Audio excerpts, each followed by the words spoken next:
ఈరోజు అగ్ని ప్రార్థన. ఈరోజు నేను ప్రార్థించగా దేవుడు నాకు ఇచ్చిన అంశము బలిపీఠము మీద అగ్ని. బలిపీఠము మీద అగ్ని. ఒక్కసారి అందరం మాట చెప్పండి, బలిపీఠము మీద అగ్ని. బలిపీఠము మీద అగ్ని. లేవియా కాండము 6వ అధ్యాయం 13వ వచనం. బలిపీఠము మీద అగ్ని నిత్యము మండుచుండవలెను. నిత్యము కూడా మండుచుండవలనట. అది ఆరిపోకూడదు. అది ఆరిపోకూడదు. హల్లెలూయా, హల్లెలూయా.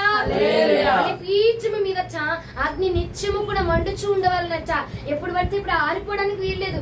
ఎల్లప్పుడు కూడా అగ్ని మండుచూనే ఉండాలా. ఎల్లప్పుడు అగ్నినట రగిలించబడుతూనే ఉండాలట. ఈ వాక్యం నుంచి దేవుడు నాతో మాట్లాడి ఉన్న మాటలు ఈ ఉదయకాలం ముందు మీతో పంచుకోవాలని నేను ఆశపడుతున్నా. బలిపీఠము మీద నిత్యము కూడా అగ్ని మండుచూ ఉండవలను. నీవే ఒక బలిపీఠముగా మార్చబడి నీ మీదట నిత్యము క్రీస్తు ప్రభుల వారి గురించిన అగ్నిట మండించబడుచూ ఉండాలట. క్రీస్తు కోసము దినము కూడా నీలో అగ్ని రేపెట్టబడుచూ ఉండాలా. క్రీస్తు కోసము ప్రతి రోజు ఏమండి నీ కోసం, నీ ఇంటి కోసం, నీ కుటుంబం కోసం, నీ ఇంటి వారి కోసం ఎంతగా ఆలోచిస్తున్నావు, క్రీస్తు కోసం ఎంత ఆలోచిస్తున్నావు, ఆయన కోసం నీ సమయాన్ని ఎంత ఖర్చు చేస్తున్నావు అనేది ఒకసారి ఆలోచన చేయాలి. మనం బలిపీఠము మీదట నిత్యము అగ్ని మండుచూ ఉండాలట. ఆరిపోవడానికి వీలు లేదు. ఇప్పుడు ఉన్నంతసేపే ప్రార్థన పొరలో మనం బయటికి వెళ్ళిన తర్వాత ఆరిపోయింది అగ్ని. మందిరంలో ఉన్నంతసేపే, లేదంటే బలిపీఠం దగ్గర ఉన్నంతసేపే, చర్చలకు వెళ్ళినంతసేపే, కూటాలకు వెళ్ళినంతసేపే అగ్ని, ప్రార్థనకు వచ్చినంతసేపే అగ్ని మనం. కానీ దేవుడు అంటున్నాడు నిత్యము మండుచుండవలను. అగ్ని బలిపీఠం మీద ఆరిపోవడానికి వీల్లేదు. బలిపీఠం మీద అగ్ని వచ్చిందంటే అది నిత్యము మండుచుండవలను అంతే. ఆరిపోవడానికి కానీ ఆరిపజాలడానికి కానీ వీలు లేదు. ఎల్లప్పుడు కూడా కర్రలను చక్కగా పేర్చి అగ్ని నచ్చను మండించవలన లేఖనం సెలవిస్తుంది. కర్రలు అనగా ఏమిటమ్మా? కర్రలు అనగా ఏమిటి? నీ ప్రార్థన, నీ అంశములు, లేదంటే నువ్వు విడిచిపెట్టుకోవాల్సిన అన్ని కూడా ఆ బలిపీఠం మీద వేసి నీ స్తోత్ర ధూపమును వేసి అది నిత్యం అగ్నిట మండుచూ ఉండవాలన్నట్ట. హల్లెలూయా.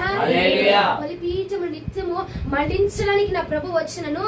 మనం ఏంటంటే ఇదిగో ఇక్కడున్నంతసేపు మండించబడతాము. గుమ్మము దాచిపోగానే నీ నోట్లోంచి యథావిధిగా రావాల్సిన మాటలు వచ్చేస్తాయండి. నీ నోట్లోంచి యథావిధిగా పలకవలసిన మాటలు పలుకుతూనే ఉంటావు. నిత్యము కూడా ఎల్లప్పుడూ మండుచుండవాలన్నట. ఇదిగో ప్రార్థనకు వచ్చినంతసేపు నువ్వు మండుచుండమ్మా, ప్రార్థన అయిపోయినా కారిపోవడం కాదు. నిత్యముదట నీలో అగ్ని రగల్చబడుతూనే ఉండాలా. నిత్యము నీలో అభిషేకం రగల్చబడుతూనే ఉండాలా. నిత్యము పరిశుద్ధ ఆత్మ దేవుడితో మనం సహవాసము చేస్తూనే ఉండాలట. ఎల్లప్పుడు ఆయన స్వరము నీ చెవిన వినబడుతూనే ఉండాలా. హల్లెలూయా. ఇటు వెళుతున్నారు, నీ చిత్తం ఏమై ఉన్నది ప్రార్థించు, ఆయన స్వరం నీకు వినిపిస్తాడట. హల్లెలూయా. నీకు చేయాలనుకుంటున్నా నీ చిత్తం ఏమై ఉన్నది, నీకు ఇష్టమైన ప్రభా అన్ను ప్రార్థించగా ప్రతి ఒక్కటి ఆయన బలిపీఠముగా నువ్వు మార్చబడ్డావు కాబట్టి ఆ యొక్క ధూపమును నువ్వే వేసే స్తుతుల ధూపమును, స్తోత్ర ధూపమునట నా ప్రభు అంగీకరిస్తాడట. బలిపీఠముగా నువ్వు ఉన్నావు. అగ్ని ఎలా వేస్తావంటే నువ్వు ఇదిగో ఉదయమున లెగిచి నా భర్త కోసం నీకు స్తోత్రాలు ప్రభా, నా బిడ్డల గురించి నీకు స్తోత్రాలు ప్రభా, అయా నా కుమార్తె గురించి నీకు వందనాలు, నా గురించి నీకు వందనాలని స్తుతులు, స్తోత్రాలు స్తోత్రాలు స్తోత్రాలు తెలియజేయపరచాలట. యోబు గారు నిత్యము కూడా అగ్ని వేస్తూనే ఉండేవాడట, ధూపం వేస్తూనే ఉండేవాడట, స్తుతి బలులు అర్పిస్తానే ఉండేవాడట. ఈ రోజున ఆ బలిపీఠం మీద నీ స్తోత్ర బలి అర్పించబడును గాక.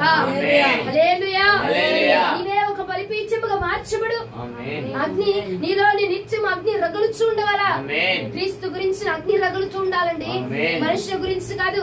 ఏమి తిందామా, ఏమి తాగుదామా, ఎలా పడుకుందామా, ఎలా లెగుస్తామా, వీటి గురించి ఆలోచనలు ఎక్కువైపోతా ఉన్నాయి. ఏమన్నాడు దేవుడు? ఆకాశ పక్షులను చూడండి అమ్మా, అవి విత్తము, కొయ్యవు, కొట్టలో కూర్చుకునవు, వాటిని పోషించిన వాడిని నేను నిన్ను పోషించలేనా? ఏమి తిందామా, ఏమి తాగుదామా, ఏం వండుకుందామా, ఏం తెచ్చుకుందామా, ఏం చేద్దామా, ఇదే ఆలోచన తప్ప దేవుని కోసం ఎలా రగులుదాము, ఆయన కోసం ఎలా నిలబడతాము, మందిరానికి ఎలా వెళ్దాము, ఏ వస్త్రాలు వేసుకుని వెళ్దాము, ఎలా త్వరపడి రెడీ అయ్యి వెళ్దాము అన్న ఆలోచన లేదు ఈ బలిపీఠాలకి. అన్న ఆలోచన లేదు. త్వరపడి వెళ్దాము, త్వరపడి చేద్దాము, లేదంటే నా క్రీస్తు కోసం నేను ఎలా రగిలించబడాలా, ఇంకెంత మందిని మందిరానికి నడిపించాలా, ఇంకెవరిని ఎలా పిలవాలి, ఎలా వారిని ఆహ్వానించాలి, ఎలా వారిని ఆహ్వానించాలా అన్న ఆలోచన నీ బలిపీఠములను నిత్యము రగులుతూ ఉండాలటండి. హల్లెలూయా.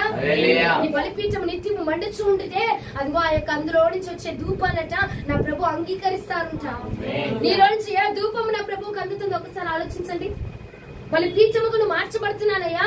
ఇదిగో నేను బలైపోతున్నా నీ కోసము, దినదినము వధించబడుతున్న గొర్రె పిల్లని అయిపోతున్నానయ్యా అని కీర్తనలు పాడుతూ ఉంటాం కదా.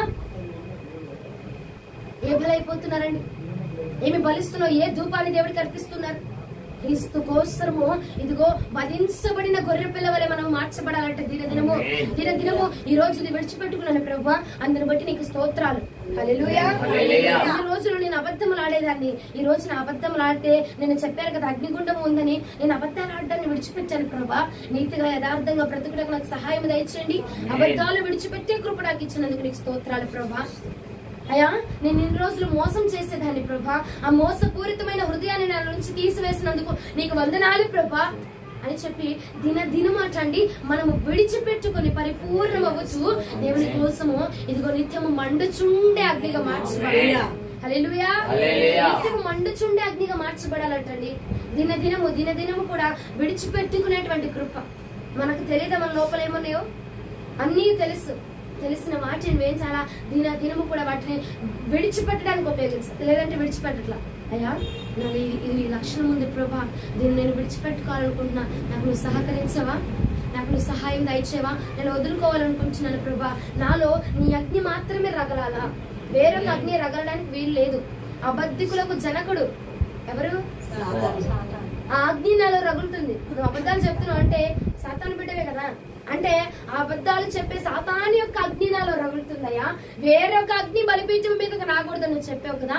వేరొక శక్తి, వేరొక అగ్ని నాలో మండుతుంది. నీ బలిపీఠం మీదకి వేరొక అగ్ని రాజబెట్టకుండా నీ యొక్క దహించు అగ్నినైనా నాలో రాజబెట్టవా ప్రభా? హల్లెలూయా. వేరొక అగ్ని నా ద్వారా మండించబడ్డం ఏంట ప్రభా? నా దేవుడిని నేను మోసం చేయడం ఏంటయ్యా? నా దేవుడి బలిపీఠం మీదకి వేరొక అగ్ని తీసుకొచ్చి నేను పెట్టడం ఏంటయ్యా? నా సొంత జనాంగము దగ్గర నేను మోసపోవడం ఏంటయ్యా? నా సొంత జనాంగాన్ని, నా కన్నబిడ్డని, నా కన్నవారిని నేను మోసం చేయడం ఏంటయ్యా? నీ కన్న తండ్రి నువ్వు మోసం చేస్తున్నావు అనే విషయము నీ జ్ఞాపకం వస్తుంది అబద్ధాలు చెప్పేటప్పుడు. ఏమండి, నోటికి ఏదో వస్తే అది మాట్లాడతాం. చిన్న తప్పేగా, చిన్న అబద్ధమేగా, చిన్నదేగా. వేరొక అగ్ని ఆ బలిపీఠం మీదకి రావడానికి వీలు లేదు. హల్లెలూయా. బలిపీఠముగా నువ్వే ఉన్నావు. ఆ బలిపీఠం మీదకి వేరొక అగ్ని రావడానికి వీలు లేదు. క్రీస్తు గురించిన అగ్ని మాత్రమే వచ్చి పడాలా. అగ్ని ఆ బలిపీఠం మీద క్రీస్తు గురించిన అగ్ని మాత్రమే రగులుకోవాలా. ఆ బలిపీఠం మీద అయ్యా నిన్ను ఎలా స్తుతించాలా, వాడిని ఎలా చంపాలి, వాడిని ఎలా తెచ్చాలి, వాడిని ఎలా పడవాలి, వాడికి ఏం పెట్టాలి కాదు, నిన్ను ఎలా స్తుతించాలి ప్రభా. స్తుతిస్తే నీ పరిస్థితి నేను మారుస్తా అని చెప్పాడు కదా దేవుడు. నువ్వు స్తుతించడానికి ఇష్టపడు, నీ పరిస్థితి మార్చివేయబడిపోతుంది. నువ్వు ఎన్ని పెట్టిన, ఎన్ని మందులు, ఎన్ని మాకులు, ఎన్ని పెట్టినా, నువ్వు అలంకరణ పెట్టిన ఉపయోగం ఉండదు. ఆ బలిపీఠం మీద నిత్యం అగ్ని మండుచుంటేనే తప్ప వేరొక అగ్ని మండితే ఉపయోగం లేదండి. వేరొక అగ్ని మండితే అగ్నిగుండంలో వేసేస్తారచ్చా. వేరొక అగ్ని తీసుకొచ్చి పెట్టారు ఇద్దరు కుమారులు. దేవుడు ఏమన్నాడు? తీసివేయండి వారిని. వేరొక అగ్ని తీసుకొచ్చి బలిపీఠం మీద వేస్తున్నామంటే దేవునికి సంబంధించినది ప్రతిదీ కూడా వేరొక అగ్నినండి. ఆ వేరొక అగ్నిని తీసుకొచ్చి నువ్వు బలిపీఠం మీద పెట్టి నన్ను దీవించయ్యా, నా కుటుంబాన్ని దీవించయ్యా అని ప్రార్థిస్తే ఎలాగునా?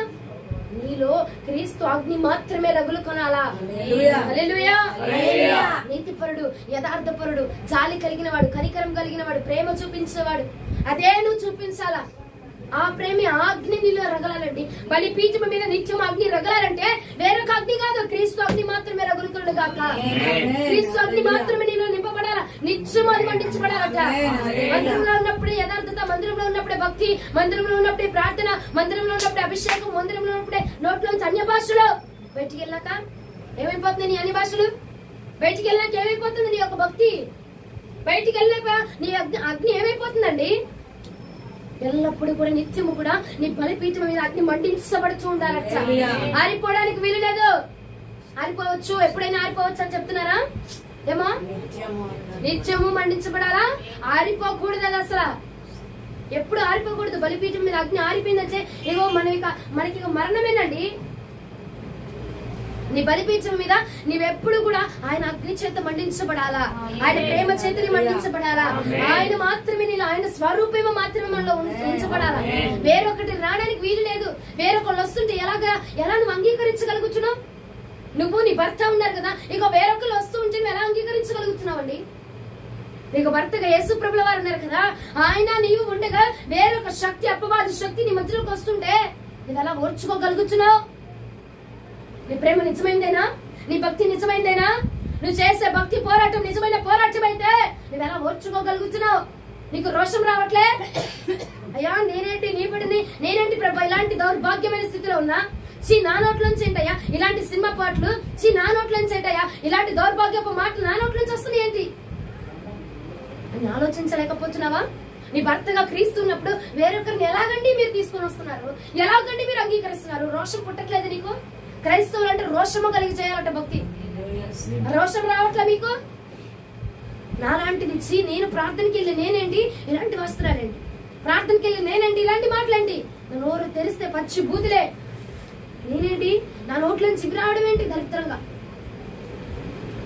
రోషము కలిగి భక్తి చేయాలండి. మనం ఎలా పడితే అల్లాటప్పగా భక్తి చేస్తూ చేర్చబడవు జీవ గ్రంథంలో. నేను చెప్పాను లేదా, జీవ గ్రంథంలో పేరు కనబడిపోతే ఎక్కడ అగ్నిగుండంలో వేసేస్తాడట. జీవ గ్రంథంలో నీ పేరు కనుక కనబడకపోతే అగ్నిగుండంలో వేసేస్తాడట దేవుడు. ఇలా మాట్లాడుతూ ఇలా చేస్తూ అరపర భక్తి చేస్తే జీవ గ్రంథంలో రాయుడి పేరు మందే. రోషము కలిగిన భక్తి చేయాలా మనము? క్రీస్తు కోసం రోషము కలిగి భక్తి చేయాలా? ఏం చెయ్యా? ఇదిగో నీ కోసం ఏం చేయమంటావు చెప్పు నన్ను. ఇవాళ ప్రార్థన చేస్తున్నారు, ఉదయాన్నే ప్రార్థన చేస్తున్నారు లెగ్సి. ఏనాడైనా అడిగావా ఈ రోజున నన్ను నువ్వు ఎలా వాడుకోవాలనుకుంటున్నావు ప్రభా? నా ద్వారా నీకు ఎలా మహిమ రావాలనుకుంటున్నావు అంటే అడిగారండి? ఈ రోజున నన్ను దీవించండి, నా కుటుంబాన్ని దీవించండి, నా బిడ్డలను దీవించండి అంతే కామే. అంతేనా? అదే ప్రార్థన. ఏనాడైనా అయ్యా ఈ రోజున నీకు మహిమకరంగా నన్ను వాడుకో, నీకు ఇష్టమైన కరంగా నన్ను వాడుకో అని ప్రార్థన చేయగలుగుతున్నావండి? అది కాదు క్రీస్తు యొక్క లక్షణం, అది కాదు క్రైస్తవుడి లక్షణం. బలిపీఠం మీద నిత్యం అగ్ని మండుచుండాలంటే నువ్వు మండించబడాలి కదా ముందు. నువ్వు మండించబడుతూ ఇదిగో టైం అయిపోతుంది, సమయం అయిపోతుంది, దేవుని మందిరానికి వెళ్ళాలా, దేవుని శక్తిని అనుభవించాలా, ఆరాధన చేయాలా, పాటలు పాడాలా. అంతమంది గుంపంతా వస్తేనే పాటలు ఎత్తుతారండి యేసు నామములోనే అని. అప్పుడు ఎత్తుతారు పాట. ఒక్కదాన్ని వచ్చావు, ఒక్కడే వచ్చావు, కూర్చొని పాడు. నువ్వు రగిలించబడితే ఇంకొక కట్ట రగిలించబడదా? అమ్మో ప్రార్థన మొదలైపోయింది, పాటలు మొదలైపోయినాయి, పరిగెత్తుకుని రారా? లేదంటే నువ్వు ఇంట్లో కూర్చున్నావు, అందరూ వ్యర్థమైన మాటలు మాట్లాడుతున్నారు, నువ్వు వెళ్ళి ప్రార్థనలో కూర్చో. ఆ మాటలు ఆపడా వాళ్ళు? వ్యర్థమైన అగ్నినట ఆర్పివేసేవాడు ఒక్కడున్నా చాలంటే యేసునామములో.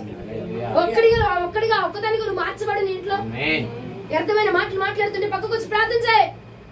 ప్రార్థన చేస్తాంటే ఎవడైనా ఏ బుద్ధి కలిగిన వాడైనా ఆ మాటలు మాట్లాడతారు కా? అగ్ని అట వ్యర్థమైన అగ్నిని ఆర్పివేసేవాడు నాకు కావాలి. హల్లెలూయా. మలాకి గ్రంథంలో దేవుడు అన్నాడు కదండి, ఏమని? వ్యర్థముగా నా మందిరంలో అగ్ని రాజబెట్టకుండా వాడు ఆరిపోయేవాడు ఎవడైనా ఒకటే, వాడిని ఆపేవాడు ఎవరైనా ఒకడుంటే చాలురా బాబు నాకు. ఆ ఒక్కడిగా నువ్వు నేను మార్చబడదుముగాక. హల్లెలూయా. పీఠం మీద నిత్యము కూడా రోషము కలిగిన అగ్ని మాత్రమే మండించబడాలా. ఎలా పడితే అలా వెళ్ళిపోయి, ఎలా పడితే అలా ఎక్కడికైతే వెళ్తే ఏముందమ్మా? ప్రార్థనేగా. నీకు సంతృప్తిగా ఉంటుందా? రోడ్డు మీద తినే ఆహారానికి హోటల్లో తినే ఆహారానికి తేడా లేదండి. ఆ భోజనానికి ఈ భోజనానికి తేడా లేదు. దేవుడు ఆత్మచేత నింపబడి ఇదిగో నీకు బిర్యానీ నేను పెడతా అంటే తీయండి కీర్తన గ్రంథం 1వ అధ్యాయం 1వ వచనం చదవండి. అదే వచనం ఇక వారం వారం చెప్తా ఉంటారు. ఇక తీయమని మీరు తెస్తారేంటండి? మిమ్మల్ని తీయమంటలా నేను చెప్పిన వాక్యమే చెప్పి అదే చెప్తా ఉంటారు. దేవుడు నీకు ఎక్కడ పడితే అక్కడ ప్రార్థన కాదు. దేవుడు నీతో ఎక్కడ మాట్లాడుతున్నాడు, దేవుడు నీ కడుపు ఎక్కడ నింపుతున్నాడు. ఏది పడితే అది తీసుకెళ్లి పొట్ల ఏం కదండి. మనము ఏ చెత్త పడితే ఆ చెత్త వేసేస్తామా? నీ భక్తికి కూడా ఏ చెత్త పడితే ఆ చెత్త రాయిబాక, ఏ చెత్త పడితే ఆ చెత్త పుయ్యబాక. నీ ఆత్మను ఏదైతే రేపెట్టుతుందో చూసావా, నిన్ను ఇంకా క్రీస్తుకి ఏదైతే నా దగ్గరికే రండి నేను పిలవట్లా. అర్థమవుతుంది? నా దగ్గరికే రండి, ఇక్కడికే రండి నేను పిలవట్లేదు. ఎక్కడ నీ ఆత్మ రేపెట్టించబడుతుంది, ఎక్కడ నువ్వు రగులుకుంటున్నావు, ఎక్కడ క్రీస్తుకు దగ్గర అవుతున్నావో అక్కడ ఆ సహవాసంలో మాత్రమే ఉండు చాలు. నువ్వు ఏ ఊరు వెళ్ళినా, ఏ జిల్లా వెళ్ళినా, ఏ ప్రాంతంలో ఉన్నా నాకు అనవసరం. ఎక్కడ నీ ఆత్మ రగిలించబడుతుంది, క్రీస్తుకు నువ్వెక్కడ దగ్గర చేయబడుచున్నావో అక్కడ మాత్రమే నువ్వు ఉంచబడితే చాలు. నీ ఆత్మ రేపెట్టించబడతా ఉంటది. నువ్వు అగ్నితో సహవాసం చేయాలి. నిత్యం ఆ బలిపీఠ మీద అగ్ని మండించబడాలండి. అంతే. నువ్వు ఎక్కడ ఉన్నావు అనేది మ్యాటర్ కాదు. నిత్యము కూడా బలిపీఠం మీద అగ్ని మండించబడుతూనే ఉండాలి. నేను తలకాయ ఊపాను బట్టే కదా మీరు నిర్లక్ష్యం అయిపోయారు. అగ్ని ఆరిపోయింది అక్కడ. ఖండించుటకు, ఉపదేశించకు, బోధించుటకు మాత్రమే నేను నిన్ను నిలబెట్టి ఉన్నా. ఖండించు వాళ్ళ ముఖం మీద. ఇంట్లో ఉన్న వాళ్ళు తలకి ఊపుతారు, వెళ్ళి నువ్వు తలకి ఊపుతావు. తేడా ఏముంది? నిత్యము కూడా బలిపీఠం మీద అగ్ని ఆరిపోకూడదండి. వెళ్ళినప్పుడు మందిరంలో ఉన్నప్పుడు ఒకలాగా, బయట ఉన్నప్పుడు ఒకలాగా, నీ ఉద్యోగంలో ఒకలాగా, నీ పనుల్లో ఒకలాగా, నీ ఇంట్లో వాళ్ళతో ఒకలాగా, చుట్టుపక్కల వాళ్ళతో ఒకలాగా, నీ బంధువులతో కాదు. ఎక్కడున్నా నువ్వు ఏకరీతిగా ఉండాలా, ఏకరీతిగా నీలో అగ్ని పని చేయాలా. హల్లెలూయా, హల్లెలూయా. ఒక్కసారి చూడండి లేవియా గ్రంథము, లేవియా కాండం 3వ అధ్యాయం 5వ వచనం. అహరోను కుమారుడు బలిపీఠము మీద అనగా అగ్ని మీద కట్టెలపైనున్న దహన బలి ద్రవ్యముపైన దానిని దహింపవలెనను. అది యెహోవాకు ఇంపైన సువాసన గల హోమము. హల్లెలూయా. ఇంపైన సువాసన మాత్రమే మనం వేయబడాలండి. ఏది పడితే అది వేసేసి తీసేసుకో ప్రభా, ఈ రోజుకి ఇంతే అతను 5 రూపాయలు అగరబత్తి తెచ్చాను అని ఏది పడితే ఆ ధూపం వెయ్యొద్దు. శ్రేష్టమైన దేవుడే మన దేవుడు. శ్రేష్టమైనది తీసివు. నీ పంటలో అయినా, నీ ధనములో అయినా, నీ ఇంటిలో అయినా, నీ ఫలములో అయినా, నీ సమయములో అయినా అంతా అయిపోయినాక వచ్చి కూర్చోవద్దు. నీ బలమంతా పళ్ళ దగ్గరికి వెళ్ళిపోయి అంతా పళ్ళ దగ్గర వాడేస్తావు. వచ్చి మందిరంలోకి వచ్చి ఏం చేస్తావు? నిద్రపోతున్నావు తల్లి, నిద్రపోతున్నావు నాన్న. శ్రేష్టమైనది ఇవ్వు. ఆయన అంటున్నాడు యెహోవాకి ఇంపైన సువాసన కావాలంట. వెళ్ళి ప్రార్థనలో గంటసేపు కూర్చొని వెళ్ళి పడుకుని పో చాలు. మిమ్మల్ని బాబోయ్ మిమ్మల్ని ఇలా బుచ్చగిచ్చను బట్టి వచ్చింది నాకు అంత తిప్పలు, కానీ మీరు ఏదైనా చేసుకోండి, కానీ యెహోవాకట ఇంపైన సువాసన కావాలంట. యెహోవాకి ఏం కావాలా? ఇంపైన సువాసన. నువ్వు ఇస్తే శ్రేష్టమైనది మాత్రమే ఇవ్వాలా, శ్రేష్టకరమైన భక్తి మాత్రమే చేయాలి. విచ్చే రూపాయి అయినా, విచ్చే 10 రూపాయలు ఏది ఇవ్వాలో నీ కష్టంలో నుంచి శ్రేష్టమైనది మాత్రమే తెచ్చివ్వాలట. నువ్వు ప్రార్థన చేసినా ఎలా పడితే అలా వెళ్ళిపోయేది కాదు. శ్రేష్టమైన ప్రార్థన నీ సమయంలో కూడా విలువైనది, మొదటి సమయము, మొదటి బలము, మొదటిది దేవునికి తీసుకొచ్చి దేవుడు నేను మొదటిగా దీవించబోతున్నాను. హల్లెలూయా. మొదటిది దేవునికి తీసుకొచ్చి వాళ్ళని నీ బలములో అయినా, నీ సమయంలో అంతా వాడేసుకుని ఆఖరికి ఆ యొక్క 11:55 అయింది కదా దేవా, ఈ రోజంతా కాపుదాలు ఇచ్చావు, నీకు వందనాలు, రేపటి దినంలోనికి వెళ్తున్నా, నీ కృప చూపించు, అంతే ఇంకా చాలు, గుడ్ నైట్ దేవా పడుకుంటా. ఇది కాదు. ఉదయం లెగవగానే ఇంపైన ధూపం ఆయనకి వేయాలి మనం. ఇంపైన ధూపము ఇదిగో ఉదయం లెగగానే యోబు గారట ధూపాన్ని వేసేవాడట, ఇంపైన ధూపాన్ని వేసేవాడట. బిడ్డలను బట్టి, వారి యొక్క బిడ్డలను బట్టి, వారిని బట్టి, వారి భర్తని బట్టి, భార్యని బట్టి, అందరిని బట్టి, తనతో ఉన్నారందరిని బట్టి ఏం చేసేవాడట? ధూపాన్ని వేసేవాడట, బలులు అర్పించేవాడట, స్తోత్ర బలి వేసేవాడట. ఉదయాన్నే నీ ఇంపైన ధూపము ఆయనకు సువాసనగా మార్చబడాలి. ఏ మాట మాట్లాడినా అది దేవునికి ఎలా ఉండాలి? ఇంపుగా ఉండాలి. నిన్న నేను అభిషేకించింది, ఇలాంటి వాడిని నేను అభిషేకించుకుంది, ఇలాంటి వాడిని నేను ఎన్నుకుంది. నా పనంటేనే వీడికి ఆలస్యము, నా పనంటేనే వీడికి నిర్లక్ష్యము, వాళ్ళ పనులన్నీ చూసుకొని సేద తీర్చబడి అప్పుడు వస్తారు, వీరినా నేను ఎన్నుకుంది దరిద్రంగా అని చెప్పి నిన్ను చూసి ఆయన పక్కకి వెళ్ళిపోయే విధంగా ఉండకూడదు. నువ్వేం మాట్లాడినా, పక్కన వారితో మాట్లాడినా, నా బిడ్డ మాట్లాడుతుంది, ఆమె మాట్లాడిందంటే ఒక ధూపమే, నా గురించిన ధూపాన్ని వేసిద్ది. అక్కడ ఆగండి. హల్లెలూయా. దూతలకు చెప్పాలయన, నువ్వు ఇంకొక వ్యక్తి మాట్లాడుకున్నారనుకో, ఆగండి, నా బిడ్డ మాట్లాడుతుంది అంటే దూతలను అలయా ఇంపైన సువాసన వచ్చింది అక్కడి నుంచి అంటే ఇంపైనదే వచ్చింది. అక్కడి నుంచి కంపుగా ఏది రాదు, ఇంపైన సువాసనే వచ్చింది. హల్లెలూయా. ఇంపుగా నాకు ఇష్టమైన సువాసన మాత్రమే ఆ బిడ్డ అర్పించింది, నాకు ఇష్టం లేని అర్పించదు అని చెప్పి నీ గురించి దేవుడు సాక్ష్యము పలకాలట. హల్లెలూయా. మాట్లాడే ప్రతి మాట ఆయనకి ఇంపుగా కనపడాలండి. ఇలాంటి వారిని నేను ఎన్నుకుంది, ఇలాంటి బిడ్డను నేను నా కోసం కోరుకుంది. ఇంకా మారు మనసు రాలేదా? ఒక్కసారి నేను దిగి వచ్చి ప్రాణాన్ని పెట్టాను కదా, ఇంకా మారలేదా ఈ బిడ్డ నా కోసం? ఇంకా ఈ బిడ్డ నేను ఎలా కరిగించాలా? ఇంకా ఈ బిడ్డ నా వైపు ఎలా తిప్పుకోవాలి? నేను నా ప్రాణం ఇచ్చి నా రక్తాన్ని దారబోసినా గానీ ఈ బిడ్డకు మారు మనసు రాలేదా? నేను మొండ్ల కిరీటంలో పెట్టించుకున్నా, ఇప్పుడే మారు మనసు రాలా, ఇంకా అలాగే ఉంది, ఇంకా అదే స్వభావం, ఇంకా ఈ బిడ్డ మారలా, ఇంకా ఏం చేయాలా?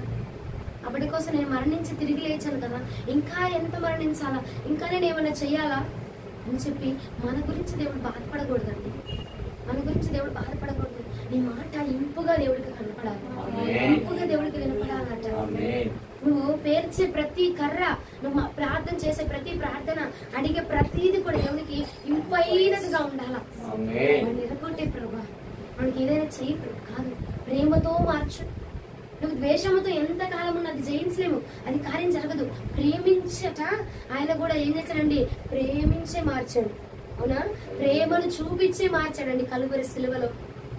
ఆయన బిడ్డగా ఉండి నువ్వు ద్వేషాన్ని ప్రకటిస్తావా తల్లి? ఆయన కుమార్తెలుగా, ఆయన కుమారులుగా ఉండి ద్వేషాన్ని కాదు, మనం క్రీస్తు బిడ్డలము, ఆయన ప్రేమను మాత్రమే చూపించాలా. ఎలాంటి నాస్తికుడికైనా, ఎలాంటి అన్యులకైనా, నిన్ను ద్వేషించే వారిని అవని, పగబెట్టే వారిని అవని, నిజమైన ప్రేమ చూపించు. నిజమైన ప్రేమ మనలో నుంచి చూపించబడితే అండి ఆ మనస్సు కరిగిపోయిద్దండి. ఎలాంటి మూర్ఖుడు అవని, మూర్ఖుడు వచ్చి బెల్లముతో పొడిచాడట డొక్కలు, పొడవగానే ఆ రక్తము చెందించబడి మారు మనస్సు పొందాడు. మూర్ఖులు, ఎంతో మంది మూర్ఖులు ఆయన మరణము ద్వారా రక్షించబడ్డారు. నువ్వు ఒక్క మాట చెప్పు చాలు, నువ్వంటే నాకు ఇష్టం అక్క, విన్నా పర్వాలా, నువ్వు నాకంటే పెద్దదానివి కదా, నువ్వు నన్ను తెచ్చినా పర్వాలా, హల్లెలూయా, నన్ను తిట్టినా పర్వాలేదక్క, పర్వాలేదు, మనము నువ్వు నాకు అక్కవు కాబట్టి నన్ను తిట్టినా పర్వాలేదు అని ప్రేమతో అంగీకరించబడిన చాలు. ఆ ప్రేమ అప్పుడే మనసును కరిగింపజేస్తుందట. హల్లెలూయా. ప్రేమతోనే మనం జయించగలమండి. ప్రేమిస్తే మాత్రమే అది జరిగింది కార్యము. లేదంటే పగ పెట్టుకుని వారికి ఏదైనా కాదు, జయించాలి మనం ప్రేమతో. వారికి ఏదైనా అయిపోవాలి దేవా, వారు నన్ను అలా చేశారు, ప్రేమతో జయించు. ప్రేమ శాశ్వత కాలం నిలిచిదట. నువ్వు ప్రేమించాలనుకో, ఆ ప్రేమతో వచ్చే మార్పు శాశ్వత కాలం ఉండిద్ది. పగతో మనసులో ఒకటి పెట్టుకుని బయటకు ఒకటి చేస్తామనుకో, మనం ఏది చేస్తున్నామో అదే మనకు తిరిగి వచ్చింది. నువ్వు మనసులో ఒకటి పెట్టుకుని బయటకు ఒకటి చేస్తున్నావు, వాళ్ళు కూడా ఎలా ఉంటారు, మనసులోనేమో నీ మీద కోపం పెట్టుకుని బయటికి నీ మీద ప్రేమ నటిస్తారు. అదే నువ్వు పరిపూర్ణంగా నీ ప్రేమను అందించు, ఆ ప్రేమట శాశ్వత కాలం నిలవబోతుందట. ఆ ప్రేమ శాశ్వత కాలం నిలిచిద్దటండి. హల్లెలూయా. ఇంపైన సువాసన మనం అందించాల. నీ మాట ఒక సువాసనగా ఉండాలా, నీ నడక ఒక సువాసనగా ఉండాలా, నీ పడక ఒక సువాసనగా ఉండాలా. క్రీస్తు కోసం రోషము కలిగిన వారిగా మనము లెగిచి ఆయన కోసము నిలవబడాలా. హల్లెలూయా. ఆ అగ్ని బలిపీఠం మీద నిత్యం మండించుండవాలండి. నీలో నాలో ఆ అగ్ని మాత్రమే మండించుండవాలనండి. ఏ అగ్ని పడితే అది, ఏది పడితే అది తీసుకొచ్చి అది వేయద్దు. ఏ మాటలు పడితే ఆ మాటలు వేసవి ఇన్ని రోజులు. ఏమంటే ఖండించి చెప్తున్న, జాగ్రత్తగా వినండి, విని వదిలేయద్దు వాక్యాన్ని. అపవాదం నువ్వు తగ్గడానికి ప్రయత్నం చేయాలి, అంతేగాని నువ్వు రెచ్చిపోయి నువ్వు ఇదైపోయి ఆ పాపం నువ్వు పడిపోవద్దు. నువ్వు తగ్గించబడడానికి ప్రయత్నం చేయి. అక్కడ నీ ప్రేమను, క్రీస్తు ప్రేమను చూపించడానికి ప్రయత్నం చేయి. ప్రభుల వారిని కూడా అపవాది రెచ్చగొట్టాడు. ఇగో ఈ రాళ్ళను రొట్టెలుగా చేసుకుని తిను, నా కాళ్ళకు వచ్చి మొక్కు. దేవుడిని కూడా రెచ్చగొట్టాడండి వాడు. మనం రెచ్చిపోయి నువ్వు ఆ పాపంలో పడిపోవద్దు, నువ్వు తగ్గించబడడానికి ప్రయత్నించు. వాడి వల్లేనయ్యా అని నువ్వేం చేస్తావంటే సర్ది చెప్పుకుంటావు నీకు నువ్వే. వాడి వల్ల జరిగింది, లేదంటే లేదు. అవ్వ ఆదాము క్రమంలో జరిగినట్టుగా మనం కూడా ఏం చేస్తున్నాం, వాడు తిట్టాడు కాబట్టి నేను తిట్టా, వాడు తిట్టకపోతే నేను తిట్టను కదా. వాడిని ప్రేమ చూపించి నేను ప్రేమ చూపిస్తాను. క్రీస్తు గుణం ఏంటండి, వాడు నిన్ను కొట్టి నన్ను ఏం చేయాలో ప్రేమ చూపించాలి. ఆ గుణాన్ని మనం నువ్వు కలిగి జీవించు. ఎందుకు మారారండి మనుషులు, ఎందుకు మారారు చెప్పండి? ఆ ప్రేమతోనే మనం చేయించాలి. మీరు నన్ను ఎన్ని అనుకుంటారు నాకు తెలుసు, అయినా నేను వచ్చి నీతో ప్రేమగా నేను మాట్లాడట్లా, నేను నవ్వుతూనే మాట్లాడతా మీతో. మీరు ఏమన్నా నేను నవ్వుతూనే సమాధానం చెప్తాను. ఇంకా నేను ఒకటే అడుగుతా, అయ్యా ఇంకా నాలో నీ ప్రేమ కొరతగా ఉంది, నాకు ఇంకా నీ ప్రేమను దయచే. ఆ ప్రేమతోనే మనం జయించగలమండి ఏ హృదయాన్నైనా. ఏ హృదయాన్ని నువ్వు జయించాలి, ఒకటే ప్రేమ. ఆ ప్రేమతోనే జయించగలం. అంతేగాని నువ్వు సర్ది చెప్పుకోవద్దు. ఏం చెప్పుకుంటావంటే అలా జరిగింది అందుకే నేను చెప్పాను, లేదా చెప్పేదాన్ని కాదు. అలా అపవాది సృష్టించాడు, నేను పడిపోయా, నేను ఇక మీద నేను పడకూడదు ప్రభా అని చెప్పి రోషం కలిగి ప్రార్థన చేయి. ఆ మాటలు నాలో నుంచి రాకూడదు ప్రభా. మన క్రైస్తవ్యానికి సర్ది చెప్పుకొని సవర్ తీసుకుంటూ ఆ పర్వాలేదు ఇక్కడ నుంచి చూసుకుందాం అని సవర్ తీసుకుంటూనే ఇంతకాలము నేను ఇంకా మారు మనసు రాకుండా పోతా ఉన్నది. సర్ది చెప్పుకోవద్దు. నువ్వు తప్పు చేసావంటే సర్ది చెప్పుకుంటావు. ఏమని, దాని వల్ల జరిగింది, లేదా జరిగేది కాదు. ఆదాం ఏం చేశాడు, నువ్వు ఇచ్చిందే పంపించావు, నువ్వు ఇచ్చిందే నాకు పెట్టింది, దానివల్ల నేను తప్పు చేశా, అది లేకపోతే నేను చేసేవాడిని కాదుగా. అది పంపించింది అపవాది, నువ్వు గ్రహించలేకపోతున్నావా? నువ్వు గ్రహించి ప్రార్థించేయ్యా, ఇది అపవాది వాడు పంపించింది, ఈ ప్రయత్నం ఏదో తేడాగా ఉంది, నాకు ఇదేదో గొడవ జరిగే విధంగానే ఉంది వాతావరణం. ఒక మాట అంటున్నారంటే ఈ వాతావరణం గొడవ జరిగే విధంగా ఉంది కాబట్టి అపవాది పంపించబోతున్నాడు, ఇందులో నేను చొరబడకూడదు హల్లెలూయా. ఈ మాటలు నేను చొరబడకూడదు ప్రభా, నా నోట్ల నుంచి నీకు ఇంపైంది రావాలా, నీకు ఇంపైన మాటలు నా నోట్ల నుంచి వచ్చేలాగా సహకరించండి. ఇంపైనది నా ధూపము ఇంపైన ధూపంగా నీకు అందించబడాలా. ఆ ధూపం ఏది? స్తోత్ర బలులైనా, స్తుతులైనా, మాట అయినా, నోటి మాట అయినా, అయ్యా నేను చేసే ప్రతిదీ, నేను ఇచ్చే కానుక కూడా నీకు అలా ఇంపుగా ఉండాలా. హల్లెలూయా. వాళ్ళు కాబట్టి వేస్తామండి కానుకలు, లేదంటే తప్పదు కాబట్టి వేస్తా ఉంటాం. అది కాదు, నీకు ఇంపుగా సంతోషకరంగా దేవుడికి, ఆయనకి సంతోషంగా ఇచ్చేవాడట ఏమవుతాడట? సంతోషంగా ఇచ్చేవారిని నేను దీవిస్తాను, సంతోషంగా ఇచ్చేవారిని నేను అంగీకరిస్తాను. హల్లెలూయా. నువ్వు సంతోషంగా చేయి, 6 నిమిషం భక్తి అయినా, గంట భక్తి అయినా, నువ్వు సంతోషంగా చేయి, ఆ భక్తి నా ప్రభు అంగీకరిస్తాడు. హల్లెలూయా. బలవంతంగా చేయొద్దండి, బలవంతంగా చేస్తే అంగీకరించడు. నేను అందుకే అన్నా, బలవంతంగా నేను లాక్కొచ్చాను ప్రభు వెళ్ళి, నువ్వు అంగీకరించిన భక్తి చేసిన ఆ సమయం వ్యర్థం. బలవంతంగా మనం ఏం చేసినా ఆయన అంగీకరించినట్ట ఇంపైనదిగా ఉండాలట దేవుడికి మనం ఏదేసి. నీ కట్టెలను చక్కగా పేర్చు, నీ కట్టెలను చక్కగా పేర్చు, నీ ప్రార్థన చక్కగా పేర్చు, ఆయనకు స్తోత్ర బలి చెల్లించు. లేదంటే నువ్వు చేసిన పాపాలన్నిటిని ఒప్పుకొని ఆయనకు ఒక బలి అర్పించయ్యా, నేను ఇంత తప్పు చేశాను. ఆనాటి కాలంలో తప్పు చేస్తే ఏం చేసేవారు? బలిపీఠం దగ్గరకు తీసుకొచ్చి ఒక గొర్రెని, ఒక పొట్టేని తీసుకొచ్చి వధించేవారు. అవునా? తీసుకొచ్చి వధించేవాళ్ళట. అలా వధించు. నువ్వు ఎలా వధిస్తావు? నువ్వు చేసిన ప్రతి ఒక్కటి బలిపీఠం దగ్గర తీసుకొచ్చి ఒప్పుకొని క్షమాపణ అడిగి ప్రార్థించు. ఆ బలి సువాసన దేవుడికి ఇంపుగా ఉంటుంది. హల్లెలూయా. అదొక బలి. ఇంకొకటి, నీకు ఇచ్చిన బిడ్డలను బట్టి, నీకు ఇచ్చిన కుటుంబాన్ని బట్టి, నీకు దేవుడిచ్చిన ఆరోగ్యాన్ని బట్టి, నీకు దేవుడిచ్చిన ఘనతను బట్టి, నీకు దేవుడిచ్చిన అధికారాన్ని బట్టి నువ్వేం చేయాలా? 2 చేతులు పైకెత్తి స్తోత్రాలు తెలియజేయాలి. ఈ 2 బలులు మనం అర్పించాలండి. ఈ 2 బలులట దేవునికి ఇంపైనగా ఉండాలి. హల్లెలూయా. మూడవది ఏంటంటే, అయ్యా ఇన్ని రోజులు నేను తప్పు చేశాను, ఇది ఇక నుండి నేను చెయ్యకుండా, నాకు మారు మనసు ఇవ్వండి, నేను నీ కోసం మార్చబడాలనుకుంటున్నా అని చెప్పి స్తోత్రాలు తెలియపరచు. అది 3వ బలి. నీకు ఇచ్చిన దాన్ని బట్టి, నువ్వు చేసిన దాన్ని బట్టి, ఇంకా నువ్వు చేయకుండా ఉండడానికి. ఈ 3 బలులు కూడా నీ బలిపీఠం మీద నిత్యము మండించబడుతూనే ఉన్నాయి. అప్పుడు ఆ యొక్క బలిపీఠం మీద రగిలే అగ్నట దేవునికి ఇంపైనదిగా ఉండిద్దంట. ఆ బలిపీఠం మీద ఆ రగిలే అగ్ని ఏంటి? నువ్వు మాట్లాడే మాట దేవునికి ఇంపుగా, నువ్వు చేసే పని దేవునికి ఇంపుగా, నువ్వు వచ్చే మందిరానికి వేసే ఒక్కొక్క అడుగు కూడా దేవునికి ఇంపుగా ఉండిద్దట. హల్లెలూయా. మనం ఏంది చేసినా ఇంపుగా ఉండాలండి. కొంతమంది తల్లిదండ్రులకి చిన్నపిల్లలు ఏం చేసినా ఉండేది సంతోషంగా, వాడు ఏం మాట్లాడి మురిసిపోతా ఉంటారు కదా, అలాగా నీ భక్తి దేవుడు సంతోషించే విధంగా ఉండాలా, మురిసిపోయే విధముగా ఉండాలా. హల్లెలూయా. ఇంపైన విధముగా. ఒకసారి రాసుకోండి, 3 పాయింట్లు వల్ల మర్చిపోతారేమో. దేవుడు నీకు ఇచ్చిన దాన్ని బట్టి నువ్వు కృతజ్ఞతలు చెప్పాలా. ఇంకోటి, రెండవదిగా నువ్వేం చేయాలా? నీవు చేసిన దాన్ని దేవుడికి ఇచ్చి క్షమాపణ చెప్పి స్తోత్రములు చెల్లించాలా. మూడవది ఏం చేయాలా? ఇక మీదట అది చేయకుండా నువ్వు 2 చేతులెత్తి స్తోత్ర బలి తెలియపరచాలని. అప్పుడు అది ఆ బలి దేవునికి ఇంపైనదిగా ఉంచబడబోతుంది. హల్లెలూయా. హల్లెలూయా. ఒకసారి లేవియా కాండము 1వ అధ్యాయం 7-8 వచనాలు ఒకసారి చూడండి.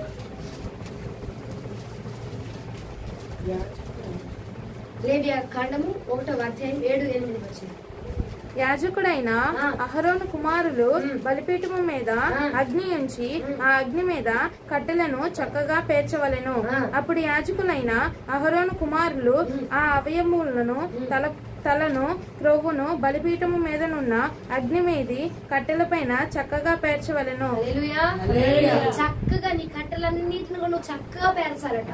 చక్కగా అమర్చి నీ ప్రార్థన అంశాలనే గాని, నీ స్తోత్ర బలినే గాని, నీ నోటి మాటనే గాని ఎలా ఉంచాలా? చక్కగా అమర్చుకోవాలి. నీ భక్తిని కూడా నువ్వు ఎలా అమర్చుకోవాలా? చక్కగా అమర్చుకోవాలా. క్రీస్తుగా ఆ ఇంపైన ధూపం వల్ల ఉండే విధముగా నువ్వు అమర్చుకోవాలట. ఏ కర్రలు పడితే ఆ కర్రలు వేసావనుకో అది ఇంపైన వాసన రాదు.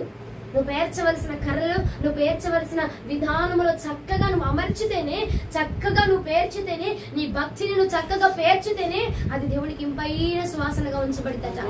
హల్లెలూయా. 12వ వచనం ఒకసారి చదవండి. 12వ వచనం లేని 1:12 దాని అవయవములను దాని తలను రొవ్వును విడదీసిన తరువాత యాజకుడు బలిపీఠము మీదనున్న అగ్ని మీద కట్టెలపైన చక్కగా పేర్చవలెను. తలను కొవ్వును వేరు చేయాలట. అంటే నీవు ఏదైతే చేసి ఉన్నావో వాటన్నిటిని ఒప్పుకొని అప్పుడు బలి నడిపించాలి. హల్లెలూయా. మొదటిగా ఏం చేయాలి? నువ్వేం చేసావని ఒప్పుకోవాలా. అవన్నీ ఒప్పుకొని వాటన్నిటిని పేర్చి అప్పుడు నువ్వు బలి అర్పించాలా. అప్పుడు స్తోత్ర బలి తెలియపరచాలా. అప్పుడు కృతజ్ఞతలు దేవుడికి తెలియపరచాలండి. హల్లెలూయా. ఏది చేసినా చక్కగా పేర్చవాలను. నీ భక్తి అయినా, నీ నోటి మాట అయినా, నీ ఒప్పుకోలైనా ఎలా ఉండాలి? చక్కగా ఇంపుగా దేవుడు అంగీకరించే విధంగా ఇంపైన ధూపముగా ఆ బలిపీఠం మీద నిత్యం అగ్ని మండుచుండాలంటే శ్రేష్టకరమైన కర్రలను పేర్చాలి. మామూలు కర్రలు ఎలాంటి పడితే మండదు. ఇక అగ్ని ఆరిపోయింది. ఎప్పుడు నిత్యం అగ్ని మండించబడాలంటే శ్రేష్టమైనది నువ్వు ఇవ్వాలి దేవుడికి. శ్రేష్టమైన దాన్ని నువ్వు అర్పించాలా. సమయం దొరికినప్పుడల్లా స్తోత్ర బలివే నువ్వు చెల్లించుచూ ఉండాలట. ఆ అగ్ని బలిపీఠం మీద నిత్యము బలి అర్పించుతూనే ఉండాలా. అగ్ని రగులుతూనే ఉండాలి. నువ్వు అగ్ని రగులుతుంటేనే ఇదిగో నీలో అట నూతనమైన మార్పును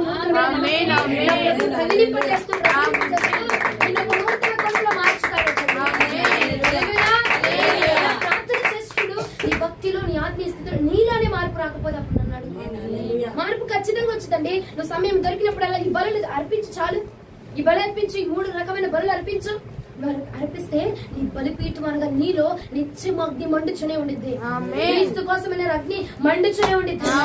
ప్రార్థన చేయడానికి సమయం నీకు కుదర్చబడిద్ది. అప్పుడు ఇప్పుడంటే కుదర్చబడలేదు, ఎందుకంటే నువ్వు అవకాశం ఇవ్వట్లేదు కాబట్టి. ఇప్పుడు శ్రేష్టమైన అవకాశాన్ని ఇవ్వు. దేవుడు నీకు ఆ సమయాన్ని కుదర్చబోతా ఉన్నాడు. హల్లెలూయా. బలిపీఠం మీద నిత్యం మండుచుండాలంటే అగ్ని నువ్వు మొదటిగా కర్రలను పేర్చాలా. నువ్వు కర్రలను పేర్చి అప్పుడు అగ్నిని అంటిస్తే అగ్ని రగులుకోబోతా ఉన్నది. అది నిత్యము మండబోతా ఉన్నది. ఆరిపోనిక అగ్ని ఇలా మండింపజేసి నువ్వు ప్రార్థన చేయగా నువ్వు ప్రార్థన చేస్తావు. ఇప్పుడు శ్వాసన ఇదిగో నువ్వు స్తోత్ర బలు అర్పిస్తావు. ఆ స్తోత్ర బలు ద్వారా నేను నీకు మారు మనసును దయచేస్తా. ఇక నుంచి అది చేయకుండా నీకు నేను సాధకం చేపిస్తా. హల్లెలూయా. ఇప్పుడు నువ్వు అబద్ధాలు మానేయాలనుకుంటున్నాను ప్రభా, నాకు సహాయం చేయాలి, నువ్వు ప్రార్థన చేస్తావు. ఇక అది క్రియల్లో జరిగిపోతాను. అది జరగకుండా నువ్వు అబద్ధాలు మాట్లాడనివ్వకుండా మాట్లాడతాము, కానీ అది మాట్లాడనివ్వకుండా దేవుని శక్తి మనం ఆపడానికి ఏమైతే నిత్యమునిలో దేవుని ఆత్మ రగిలించబడతా ఉండేది.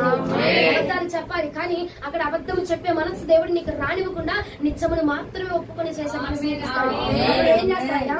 అయ్యా అగ్నిగుండం అన్నావు, అబద్ధం చెప్తే దాని నుండి నువ్వు తప్పించవు ప్రభా అని చెప్పి ఇంకో స్తోత్ర బలి. హల్లెలూయా. చెల్లిస్తావా చెల్లించవా? అయ్యా ఇప్పుడు నువ్వు గనక నన్ను తప్పించబోతే నన్ను అబద్ధం చెప్పేసేదాన్నేగా. అబద్ధం చెప్తే నేను పాపంగా నీ ముందు నేను ఒక దోషికి నిలబడేదానిగా, నన్ను తప్పించవు దేవా, అందుని బట్టి నీకు స్తోత్రములు. హల్లెలూయా. అని ప్రతి నిమిషం కూడా ఇంకొక స్తుతి బలి, ఇంకొక స్తోత్ర బలి, ఇంకొక స్తోత్ర బలి ఇక పెరుగుతూనే ఉండిపోతాయి. హల్లెలూయా. నీ బలిపీఠం మీద నిత్యం అగ్ని రాజబట్టబడతావు. హల్లెలూయా. ఇప్పుడు దాకా ఎప్పుడో దేవుడు కార్యం చేస్తేనే స్తోత్రం చెప్పేదాన్ని, కానీ ఇప్పుడు నువ్వు ప్రార్థన చేస్తావు. ఉదయాన్ని 3 బలులు అర్పించు. ఏ 3 బలులు? నీకు ఇచ్చిన దాన్ని బట్టి, నువ్వు చేసిన దాన్ని బట్టి, ఇక చేయకుండా ఉండదాన్ని ఈ 3 బలులు అర్పించేసావు. ఈ 3 బలులు అర్పించావు కాబట్టి దేవుడు నీకు సహాయం చేస్తా ఉంటాడు. అబద్ధం చెప్పకుండా, మోసం చేయకుండా, ఇక నీకు దేవుడికి ఇష్టం లేని క్రియలు ఏది జరగకుండా నీకు సహకరిస్తా ఉంటాడు. నీకు సహకరించినప్పుడు ఏమైంది? ఆ ఒక్కొక్కటి సహకరించినప్పుడల్లా నువ్వు అబద్ధం నుంచి తప్పిస్తాడు. నిన్ను అబద్ధం నుంచి తప్పించినప్పుడు ఇంకొక స్తోత్ర బలి. నువ్వు మోసం చేయకుండా తప్పిస్తాడు, అప్పుడు ఇంకొక స్తోత్ర బలి. నీతిగా నువ్వు మాట్లాడే విధంగా చేస్తాడు, అప్పుడు ఇంకొక స్తోత్ర బలి. అలాగన నీ స్తోత్ర బలులు నిమిషానికి నీవు ఇంకా నీ బలి పెరుగుతుందా తగ్గుతుందా? అప్పుడు పెరుగుతూనే ఉండేది. నీ బలులు అర్పించబడుతూనే ఉంటే గనక బలి పీఠం మీద నిత్యం అగ్ని మండుతూనే ఉంటది. దేవునికి స్తోత్రాలు తెలియపరచడంలో నువ్వు ఉంటావు కదా. నీ లేక వేరొక అగ్ని చొరబడితే అప్పుడు వేరొక ఆత్మ నీలో వచ్చి ప్రేరేపించదు, వేరొక అగ్ని వచ్చి నిన్ను రేపెట్టదండి. దేవుని అగ్ని నీలో చొరబడితే వేరొక అగ్ని ఎలా వచ్చి తెచ్చేసింది? నువ్వు అబద్ధాలు చెప్పట్లేదు, స్తోత్రాలు తెలియపరచు. ఇంతలోనికి స్తోత్రాలు తెలియపరుస్తున్నావు కాబట్టి నీలో అగ్ని రగులుతూ ఉంటది. ఆ అగ్ని రగిలినప్పుడు అపవాదిగాడు నిన్ను ఇంకోసారి అబద్ధం చెప్పించే ప్రయత్నం చేస్తాడు అనుకో, ఆ అగ్నిలో ఆడు కాలిపోతాడు. హల్లెలూయా. దేవుని అగ్ని మనలో రగులుతున్నప్పుడు వేరొక అగ్ని వచ్చి ఈ బలిపీఠం మీద నివాసము చేయదట. హల్లెలూయా. నిత్యం ప్రీతికరమైన బలి ఇదిగో నిత్యము కూడా బలిపీఠము మీద అగ్ని అలాగ రగిల్చబడునుగా. ప్రతిదీ ఒప్పుకున్న కర్రలన్నింటినీ చక్కగా పేర్చు. ఒప్పుకున్న ద్వారా అవి పేర్చబడితే తర్వాత స్తోత్ర బలి అర్పించు. అగ్నిని రాజ్యపెట్టబడుతుంది అంతే అండి. ఇక అపవాది అగ్ని వేరొక అగ్నిలోకి రాదు. అయ్యా వేరొక అగ్ని నన్నుకి వచ్చేస్తుంది, అపవాది నన్ను పడేయడానికి చూస్తున్నాడంటే, ఇప్పుడు ఖాళీగా ఉంటది, ఖాళీగా ఒక కుండ ఉంది, ఖాళీగా ఉన్న కుండని గాలి వచ్చి నెట్టిద్ది, పడిద్దా పడదా? అదే ఆ కుండలో కొన్ని వస్తువులు ఉన్నాయి, బరువుగా ఉంది, పడిద్దా పడదా? పడదు. నువ్వు ఖాళీగా ఉంటే వాడు నిన్ను త్రోయడానికే చూస్తాడండి. అదే నీ బలిపీఠం మీద నిత్యం అగ్ని దూపని వేయి. ఎందుకు వస్తాడు? నేను ఎక్కడి నుంచి వస్తాడు? అసలు ఎటువైపు నుంచి వస్తాడు వాడు? అసలు నాకు అర్థం కాదు. ఎటువైపు నుంచి వస్తాడు నాకు అర్థం కాదు. ఎప్పుడు నీలో నిత్యము బలిపీఠం మీద అగ్ని రగులుతూ ఉంటేట వేరొక అగ్ని వచ్చి నేను కదల్చది కాయేస్తున్నావు. ఖాళీగా ఉన్నావు కాబట్టి వాడు వచ్చి నిన్ను కదిలిస్తా ఉన్నాడు. అందులో నింపుకో, స్తోత్ర బలిని నింపుకో, స్తుతి బలిని నింపుకో. నువ్వు యాగాన్ని దేవుడికి స్తోత్ర యాగాన్ని చెల్లించు చూడు, దేవుడితో మాట్లాడుతూ ఉండు, అగ్నితో రగులుతుంటే నిత్యము అగ్ని నీలో రగులుతుంటే మరి ఏది కూడా వచ్చినట్టు నేను తాకలేదటండి. ఆ విధముగా నిత్యము బలిపీఠం మీద అగ్ని నిత్యము మండుచుండవలెను. నిత్యము అదే అంటున్నారు దేవాది దేవుడు. బలిపీఠము మీద అగ్ని ఎప్పుడు ఉండాలా? ఆరిపోవాలా? ఆరిపోకూడదు, అది నిత్యము మండించబడుతూనే ఉండాలి. బలిపీఠము మీద అగ్ని నిత్యము మండును గాక, నిత్యము మండించబడిను గాక. ఈ వాక్యము మన వినికిడిలో దీవించబడిను గాక, ఈ వాక్యము ప్రకారముగా మనం నడుచుదుము గాక, ఈ వాక్యము మీరు నెరవేరును గాక. ప్రార్థిస్తాం.